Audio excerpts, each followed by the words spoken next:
Hello everyone. आज इस video में बात करेंगे हम स्क्वायर रूट्स की। और शुरू करने से पहले ये कुछ मेरे बारे में है। आप मुझे सोशल मीडिया पे फॉलो करना चाहते हैं तो कर सकते हैं। और ये कुछ मेरा एक्सपीरियंस एंड क्वालिफाइड एग्ज़ाम्स हैं। ठीक है, तो आइए शुरू करते हैं। शुरू करने से पहले वही, जिसने पिछले वीडियोज़ नहीं देखी हैं, जो पहली बार देख रहे हैं, एक बार गो थ्रू हो लें इन चीज़ों से। ज़रूरी चीज़ें हैं, फंडामेंटल्स की हमारी जो सीरीज़ अभी चल रही है। ठीक है, और जिसकी इंपॉर्टेंस आप सभी जानते हैं। मैंने पिछली वीडियो में, सबसे पहली वीडियो में बताया भी है, बट अगर नहीं बताया तो एक बार देख लें। फिर इसके बाद इस वीडियो में आपको क्या मिलने वाला है, बेसिक कैलकुलेशन चल रहे हैं। बेसिक कैलकुलेशन के अंदर ही आपका जो स्क्वायर पिछली वीडियो में हो गया है, और इसमें होगा स्क्वायर रूट्स। उन्हीं स्क्वायर के स्क्वायर रूट। मीन्स अगर आपको ये पता है कि इसका स्क्वायर क्या होगा, तो आपको ये भी पता होना चाहिए कि अगर कोई परफेक्ट स्क्वायर है तो उसका रूट क्या होगा, या फिर कोई भी नंबर है उसका स्क्वायर रूट क्या होगा। हिंदी में बोलते हैं इसको वर्गमूल। राइट। वही वैदिक और स्मार्ट वेज ट्राई करेंगे, कोशिश करेंगे बिना पेन पेपर चीज़ें करने की और माइंड कैलकुलेशन करने की। स्क्वायर रूट्स की बात करते हैं हम। तो स्क्वायर रूट, देखो, एक तो वो तरीका था जो बचपन में किया करते थे। जैसे कि मैं 169, हम सबको पता है कि 13 का स्क्वायर है, तो हमें इसका स्क्वायर रूट निकालना होता, तो हम क्या करते थे, तो पेयरिंग करते थे। राइट। हम राइट साइड से पेयर बनाने शुरू करते थे और पेयरिंग करते थे। जो लास्ट में रह जाता था उसको सिंगल छोड़ देते थे। ठीक है, यहाँ पे क्या हो जाएगा, फिर उसको डिवाइड करते थे। राइट। तो 1 टाइम्स चला जाएगा 1, फिर अगला पेयर आपका निकल के आ जाएगा 1 का 2, जो यहाँ पे डबल आ जाएगा।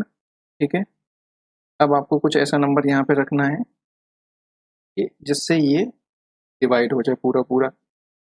तो आप क्या करेंगे, यहाँ पे पहले 1 रख के देखो, फिर 2 रख के देखो। ठीक है, फिर हमने 3 रखा, तो 3 टाइम्स ही हमें यहाँ पे भी करना पड़ेगा। 3 को 3 से इससे मल्टीप्लाई कर देंगे, फिर ये आ जाएगा 69।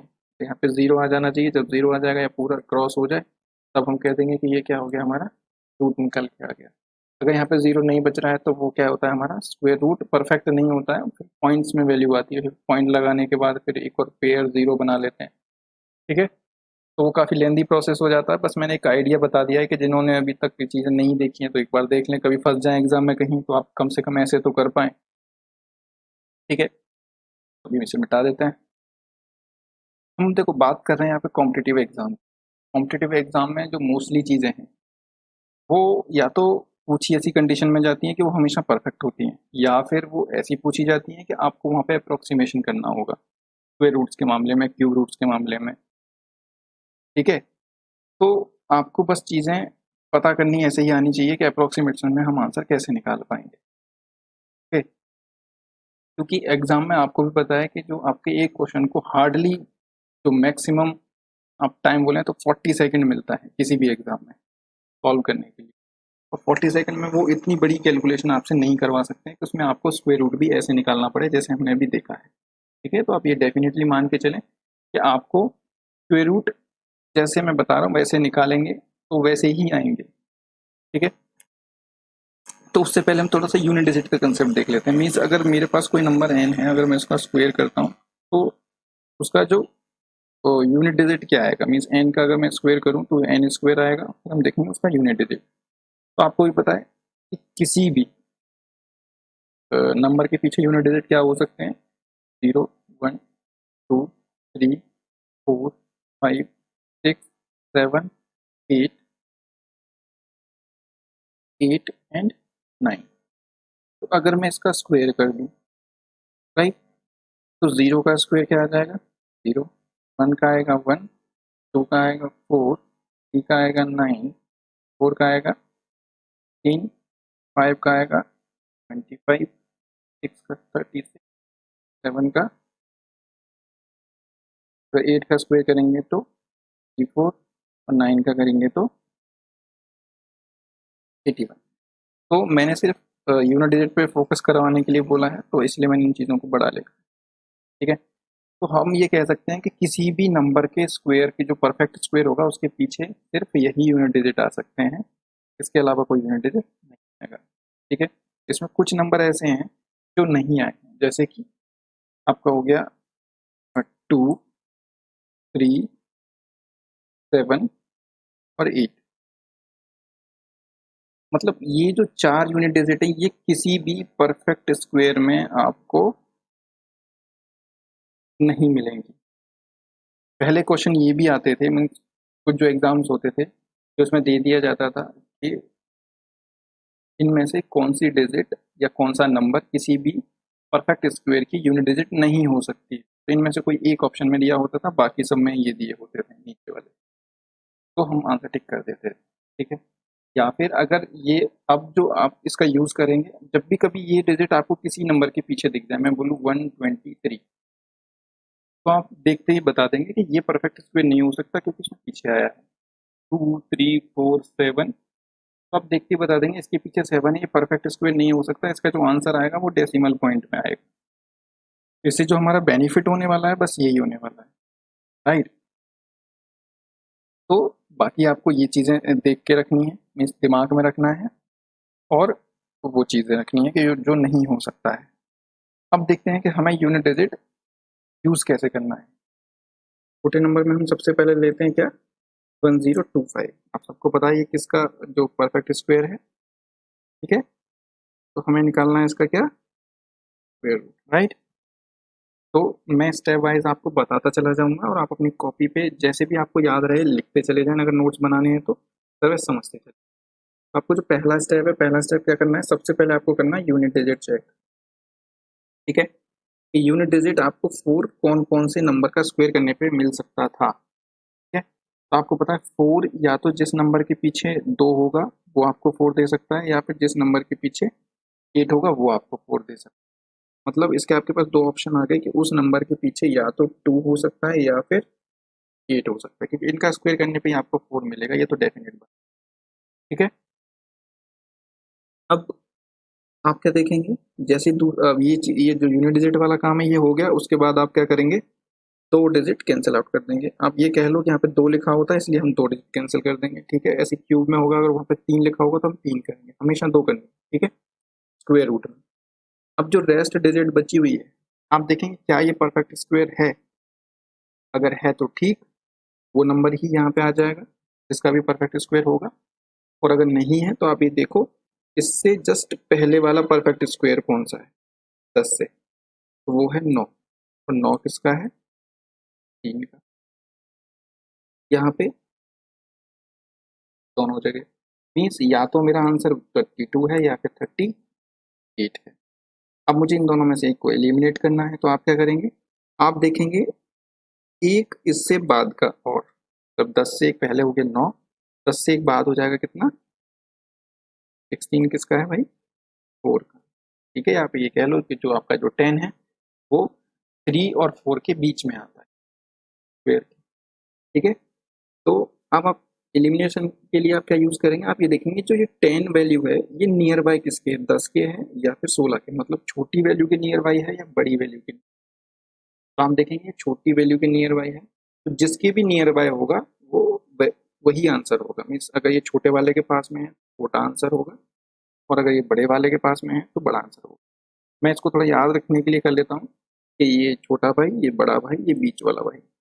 ठीक है, तो बीच वाला जिसके भी नियर बाय रहेगा उसकी बात मानेगा, तो अब ये छोटे वाले के पास है तो छोटे वाले की बात माननी पड़ेगी, मतलब आंसर क्या होगा, छोटा वाला, राइट।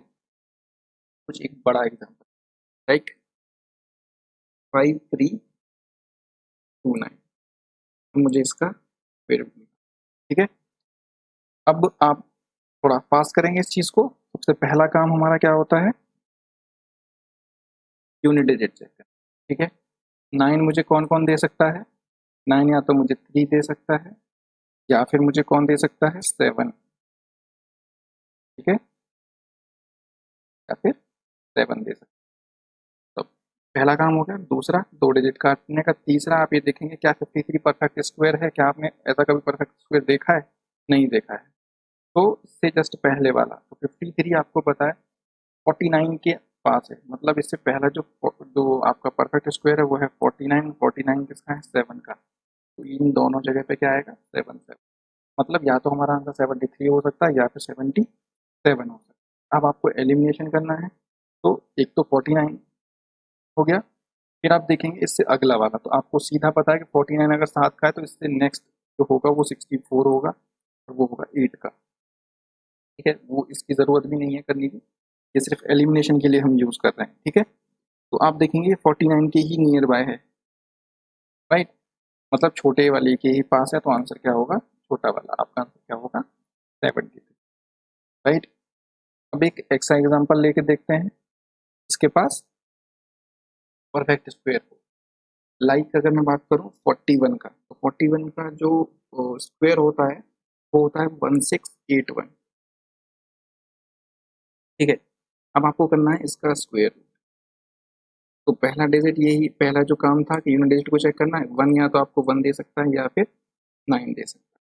ठीक है, अब आप क्या करेंगे, दो डिजिट कैंसिल आउट कर देंगे, अब देखेंगे रेस्ट डिजिट क्या परफेक्ट स्क्वायर है, तो हाँ इसमें परफेक्ट स्क्वायर है, किसका है 4 का, तो आपको पता है दोनों जगह 4 आएगा, मीन्स या तो मेरा आंसर 49 हो सकता है या फिर 41 हो सकता है। अब इसमें एलिमिनेशन कैसे करेंगे, तो देखो इसमें एलिमिनेशन करने की ज़रूरत ही नहीं है, आपको पता है कि छोटे वाले के नियर बाय वाला जिसके भी नियर बाय वाला होता है वही आंसर होता है। ठीक है, तो इसमें ये ऑलरेडी छोटे वाले के ही घर में बैठा हुआ है, ये बिल्कुल 16 ही है, छोटा वाला ही है, तो छोटा वाला ही आंसर होगा। इस केस में हमेशा छोटा वाला ही आंसर। ठीक है, या फिर आप ऐसे भी कर सकते हैं कि अगर ये 49 होता तो इसका जो आंसर है वो 2500 के पास होता, 50 के आसपास होता है, बट ये तो 2500 से बहुत दूर है, तो ये का तो नहीं हो सकता, 41 का ही होगा। एग्जाम में आपको बस ऐसे ही करना है।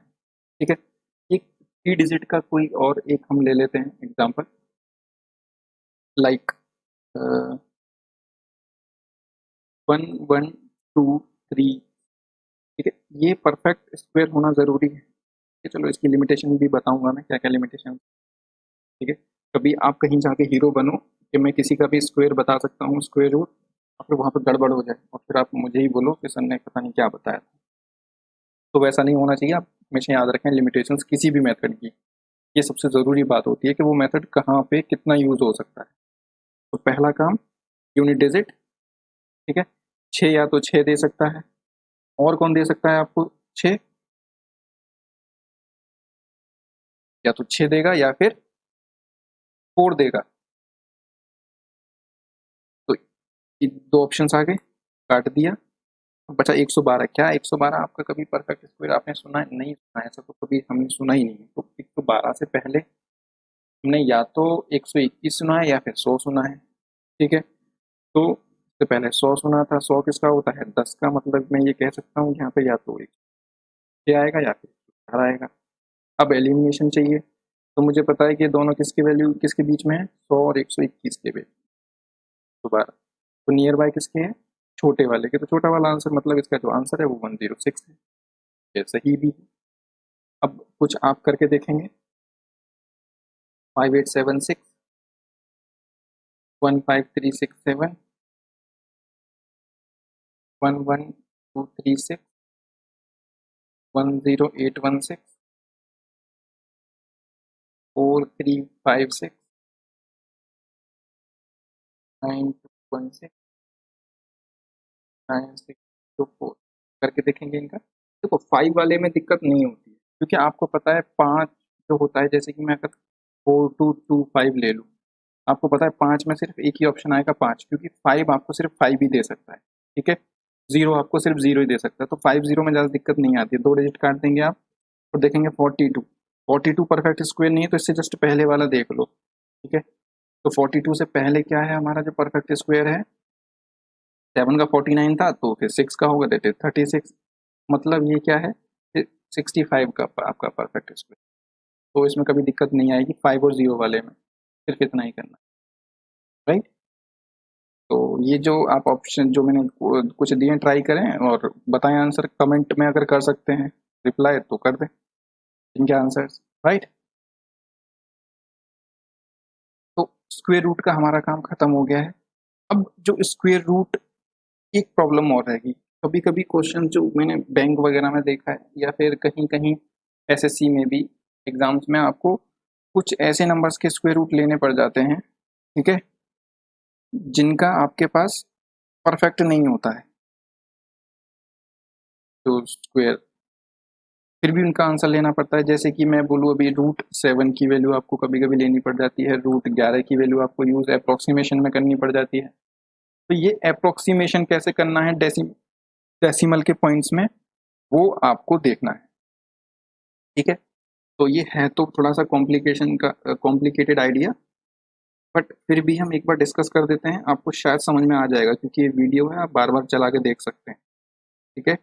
क्लास में मैं हमेशा इसको मैं तभी समझाता था जब ज़रूरत पड़ती थी, ठीक है। यहाँ समझा देता हूँ, स्क्वायर रूट की बात हो रही है तो एक दो एग्जाम्पल इसका भी देख लेते हैं, आई होप सबको समझ में आ जाएगा, ठीक है। हम बात करते हैं,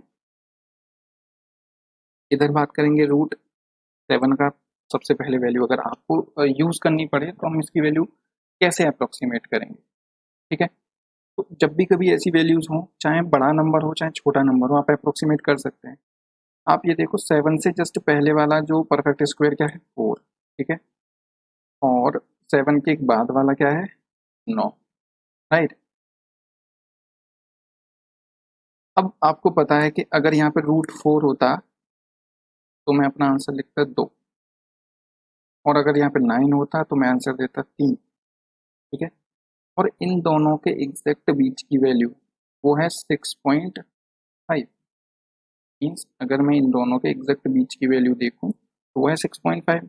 मीन्स अगर यहाँ पे एग्जैक्ट वैल्यू होती, मैं बोलता हूँ इसको स्केलिंग, आप स्केलिंग की हेल्प से आपको अपने आंसर्स देने हैं, तो मैं यहाँ पे इन दोनों की भी एग्जैक्ट बीच वैल्यू लिख सकता था, दैट इज 2.5 लिख सकता था मैं। ये बात एक अप्रोक्सीमेशन में इतना मैं आंसर कर सकता था, बट यहाँ पे ऐसा नहीं। तो क्या किया जाए, देखो यहाँ पे क्या है 7, अब आप देखो कि 7 कहाँ लाई कर रहा है, तो 7 आपको पता है 6.5 से इस वाले सेक्शन में लाई कर रहा है, मतलब ये तो डेफिनेट है कि हम जो भी अपना जो अप्रोक्सीमेट करने वाले हैं वो हम 2.5 से ज़्यादा करेंगे। अब वो और कितना इसको 2.5 से लेकर 3 तक कितना आगे बढ़ाना है वो देखना है आपको। तो आप देखेंगे यहाँ पे जो गैप है वो क्या है, 2.5 का है, और यहाँ पे जो गैप है वो 0.5 का है। तो अगर मैं बोलूँ ये 0.5 इक्विवेलेंट है 2.5 के, तो जो 0.1 होगा वो कितने के हो जाएगा इक्विवेलेंट, 0.5 के। मतलब जब यहाँ पे वैल्यू 0.5 इंक्रीज होगी तो मैं यहाँ पे अपनी वैल्यू को 0.1 इंक्रीज कर दूंगा। तो 6.5 से 0.5 ही ये वैल्यू इंक्रीज हुई है, तो मैं 2.6 इसको इंक्रीज करके मैं कह दूंगा जो मेरी √7 की वैल्यू है वो क्या है, अप्रोक्सीमेट में 2.6 है, ठीक है। इस मेथड से आपके सिंगल डिजिट तक जो रूट की वैल्यू है वो एकदम सही निकलती है, ठीक है, आपका कैलकुलेशन गलत नहीं होगा। अब देखो अगर मैं यहीं पे √11 की वैल्यू निकालना चाहूँ, ठीक है, तो 11 से पहले क्या था 9, 11 के बाद क्या है 16। तो अगर ये होता तो मैं 3 आंसर करता, ये होता तो मैं 4 आंसर करता, और इन दोनों के एग्जैक्ट बीच की वैल्यू निकालनी है तो आप देखो इन दोनों का डिफरेंस कितना है, उसे बाई 2 कर दो, तो 9 और 16 का जो डिफरेंस है वो 7 है, ठीक है। तो 7 का करेंगे 3.5, तो 3.5 9 में ऐड करेंगे तो 11.5, जो आपकी वैल्यू आएगी 9 3 12, ठीक है, सॉरी 12.5। तो 12.5 जो आपकी एग्जैक्ट मिडिल वैल्यू है, मतलब अगर 12.5 होता तो मैं आंसर कितना कर देता 3.5। अगर ये 11.5 होता तो, बट ये क्या है, सॉरी ये 12.5 होता तो मैं 3.5 करता, बट ये है मेरा 11। 11 कहाँ लाई करेगा, यहाँ पे, मतलब आपका जो आंसर है वो 12.5 से छोटा होगा, ठीक है। तो अब आपको स्केलिंग करनी है, वही जो मैंने बताया था। यहाँ पे डिफरेंस देखो कितने का है, 3.5 का, ठीक है, और यहाँ पे डिफरेंस कितने का है आपका 0.5 का, जो ओरिजिनल वैल्यू है, ठीक है। तो जो 0.5 का डिफरेंस है वो 3.5 के बराबर है, मतलब जो 0.1 की जो स्केलिंग है वो पॉइंट जो रूट में जो नंबर है उसके 0.7 के बराबर है, मतलब 0.7 आगे पीछे होगा तो मैं 0.1 आगे पीछे करूँगा। तो जो 11 है वो 12.5 से 1.5 पीछे है, ठीक है, मतलब 1.5 पीछे है। तो 1.5 में अप्रोक्स आपके 2 पॉइंट आप पीछे आ जाएंगे, मतलब आप 0.2 पीछे आ जाओ, ठीक है। 0.2 पीछे आएंगे तो मैं आंसर दूंगा 3.3, यही आपका जो आंसर होगा।